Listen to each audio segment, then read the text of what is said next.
ડીસા મોદી સમાજની વાડી ખાતે મોઢ મોદી ગાંચી જ્ઞાતિ સમાજ દ્વારા રસ રોટલીનું આયોજન કરાયું। ડીસા શહેરના મોઢ મોદી ગાંચી જ્ઞાતિ સમાજ તેમજ રસ રોટલી સમિતિ ટ્રસ્ટ દ્વારા લાટી બજાર ખાતે આવેલ મોદી સમાજની વાડીમાં રસ રોટલી ભોજન તેમજ અન્નકૂટ પ્રસાદનું સુંદર આયોજન કરવામાં આવ્યું હતું, જેમાં ભરસિયાળે હજારો ભક્તોએ રસ રોટલીને પ્રસાદની મજા માણી ધન્યતા અનુભવી હતી।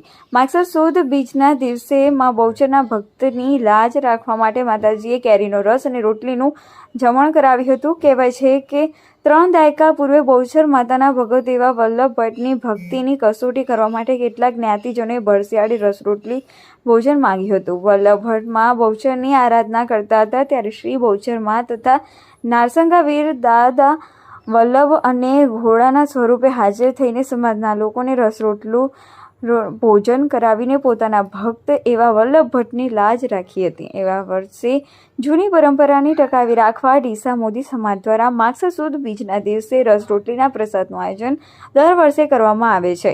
ડીસાના લાઠી બજાર વિસ્તારમાં આવેલ વાડી ખાતે આજે બહુચર માતાજીનો ભવ્ય અન્નકૂટ અને રસ રોટલી પ્રસાદનું આયોજન કરાયું હતું, જેમાં બહુચર માતાજીને મીઠાઈ, ફરસાણ, ફ્રૂટ સહિત અનેક વાનગીઓનો અન્નકૂટ ભરી ભક્તોએ આરાધના કરી હતી। ત્યારબાદ મોદી સમાજના 1000 ભક્તોએ રસ રોટલીનો પ્રસાદ આરોગી ધન્યતા અનુભવી હતી।